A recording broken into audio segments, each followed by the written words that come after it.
Desde tiempos inmemorables he sido un lugar sagrado, cuna de agua y de ahuehuetes que han cobijado a las cabezas partícipes de la construcción de este México, que cuido desde las alturas.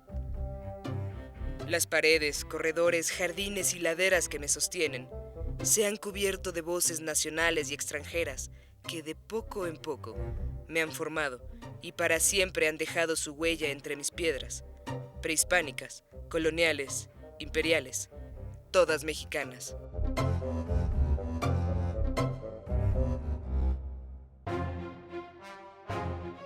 Impulso este testimonio desde lo más encarnado de mi historia, tal vez lo más oculto, lo que habla de esa mujer, la que cruzó el Atlántico viéndose coronada emperatriz y cuenta la historia. Regresó sobre sus pasos dejando su corazón y su cordura en tierras aztecas. Pero no he de adelantarme. Antes de la llegada de la pareja europea, tenía yo ya una historia, de momentos atroz, pero siempre y definitivamente meritoria de mi embalaje. En la época independiente quedé en sincero y descarado abandono, tal vez en castigo por haber albergado las cabezas virreinales. Hasta 1833, que volvieron a retumbar pasos marciales cuando se me destinó como colegio militar. Fue entonces cuando se construyó la torre de vigilancia. Un punto clave y emblemático de mi coraza. Pareciera por lo sólido de mi estructura que mi fin último debería recaer en lo marcial. Por muy poco tiempo vi marchar cadetes por mis patios. Fue entonces cuando presencié uno de los más dolorosos episodios de mi historia. Mis paredes y adoquines se tiñeron de sangre de infante. Y es que con la invasión norteamericana vino la famosa gesta de los cadetes del colegio militar. 52 valientes. Mis faldas se llenaron de últimos respiros. Algunos les llaman niños héroes. Yo pude constatar el rostro de niños. Ni aquel sacrificio de carne lozana pudo evitar que el 13 de septiembre de 1847 la bandera de barras y estrellas ondeara en mis astas. Me sentí, sinceramente, desgarrado. Llegó entonces el llamado Segundo Imperio, aquel que me vistió con estas galas, que me habla con voz de mujer. La llegada de un gobernante europeo ya se había predicho con la malograda invasión francesa, que aún mantenía ocupados a soldados de estas tierras. En un momento convulso de la historia nacional, un grupo de conservadores invitaron a reinar a Fernando José Maximiliano de Habsburgo y Lorena, archiduque de Austria, hermano del emperador de Austria-Hungría, marino afecto a conocer lugares y gente nueva, y a su joven esposa, María Carlota Amalia Victoria Leopoldina Clementina de Sajonia, Coburgo y Orleans, hija del rey de Bélgica. Mujer ambiciosa, llena de energía, que se aburría encerrada en el castillo de Miramar. Llegaron a mis aposentos después de haber desembarcado en Veracruz de la fragata La Novara, y tras una fría recepción en el puerto, que atribuyeron al brote de fiebre amarilla. ¿Era eso, o que los mexicanos no querían un emperador? Un séquito de sirvientes y muchos de los muebles que hoy me adornan completaban las toneladas de promesas que descendieron del barco junto con la rubia pareja. Maximiliano, más alto que los naturales de estas tierras, con ojos azules, definitivamente extranjeros, larga barba y cabellos rubios. Carlota, joven, alta, algunos dicen no muy bella, pero de apariencia definitivamente serena e inteligente. ¿Qué puedo decir de mis nuevos habitantes? Los temblores los asustaban. Conocieron Yucatán y cazaron mariposas en mi bosque circundante. Nombraron damas de compañía a descendientes de Moctezuma y de Nezahualcóyotl. Solo estaban juntos cuando el protocolo lo exigía. El demás tiempo cada quien hacía su propia vida.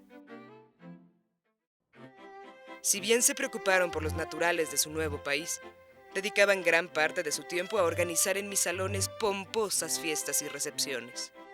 Mientras veía danzar a los más rimbombantes apellidos de México, el legítimo presidente Benito Juárez y el grupo de republicanos que de él emanaban, Buscaban establecer el orden de una república enteramente mexicana, nacida del pueblo y para él.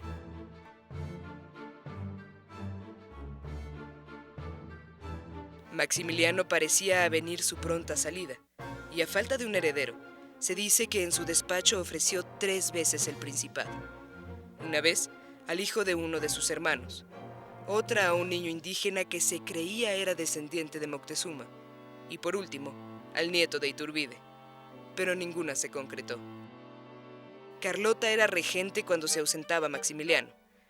Dicen, y aquí me atrevo a concordar, que cuando Carlota ocupaba la regencia, era cuando de verdad estos príncipes invitados tenían intención de gobernar. Una mujer que había nacido para altos destinos, loan hasta la fecha muchos de los que la conocieron. Para mí, mi señora, a momentos, y con cariño la recuerdo, aunque siempre solo una invitada. Contrario a lo que se piensa, 1000 noches la vi pasear con sus zampones vestidos, tratando de deshilar el difícil encordado social de su nuevo país. Llevó a su esposo Max, como en cariño y en mi intimidad lo llamaba, a solventar múltiples instancias para los necesitados. Incluso, lucharon juntos por establecer como obligatoria la educación primaria. Y por todo esto y a título ganado, se le comenzó a conocer como Mamá Carlota. 3 años. Tan solo 3 años fui casa imperial. Tan solo ese tiempo me llené de calesas doradas, muebles de los más augustos y finos regalos monárquicos, bienes que quedaron para uso de mis posteriores habitantes, o simplemente como tristes testigos de algo que hoy que recojo mi mirada hacia atrás, parece que nunca fue. Un cuento de príncipes y castillos en una tierra que no les pertenecía.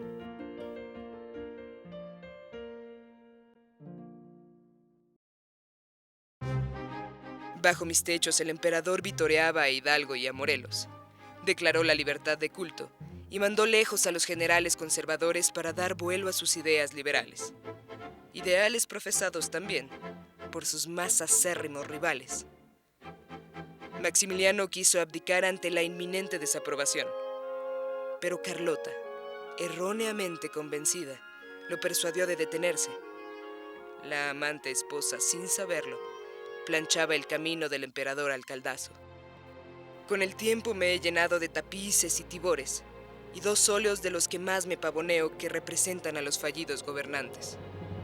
Se cuenta aún entre suspiros que estos se pintaron ya en ausencia de Carlota, quien me había dejado para ir a Europa a buscar apoyo. Max se quedó aquí, inerte, posando para el artista. Carlota no logró ninguna ayuda. Maximiliano se dedicó a continuar con los protocolos, entre vajillas de porcelana y juegos de platería. Terminó el imperio. Triunfó el chinaco sobre el austriaco. Yo, como todos, esperaba el ajuste de cuentas. Se pidió clemencia para los príncipes. Se les negó. Nada impidió que desde el Palacio de Gobierno de San Luis Potosí, el presidente Juárez mantuviera firme la clara ruta para el restablecimiento del país. Cuentan que en el Cerro de las Campanas se cumplió el veredicto un 19 de junio de 1867.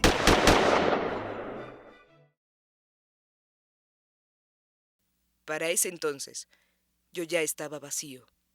En mi símil, el castillo de Bouchon, quedó Carlota. A los 26 años había perdido un imperio, un marido y la razón. Mexicano me confieso porque cada uno de los momentos de mi historia me ha forjado. Los buenos, los malos, los dignos e indignos, y aquellos que parece que escaparan voluntariamente de la memoria de este valle de Anáhuac. Engendrada la República restaurada, quedó en mí nada más que el recuerdo y suspiro de un imperio que no debió ser. De nuevo quedé como una mole de recuerdos vigilantes, desde lo alto de Chapultepec, hasta que mis instancias fueron tomadas para establecer el primer observatorio en 1876. Labor a la que no dediqué más que unos cuantos años, hasta 1882, cuando el presidente Manuel González decidió restablecerme como residencia oficial y albergar a los mandatarios emanados del verdadero y legítimo voto popular. Caminó por mis escaleras incluso don Porfirio, a quien luego condenaría la historia y la revolución. Me habitaron entonces Francisco I. Madero, Venustiano Carranza, Álvaro Obregón, Plutarco Elías Calles, Emilio Portes Gil, Pascual Ortiz Rubio y Abelardo Rodríguez. Hasta que el presidente Lázaro Cárdenas decidió abocarme a labores de remembranza y me ungió como Museo Nacional de Historia. Desde entonces albergo recuerdos, muebles, óleos y objetos del día a día de los que me habitaron. Incluso guardo entre mis paredes la legendaria silla presidencial donde alguna vez se sentó Francisco Villa.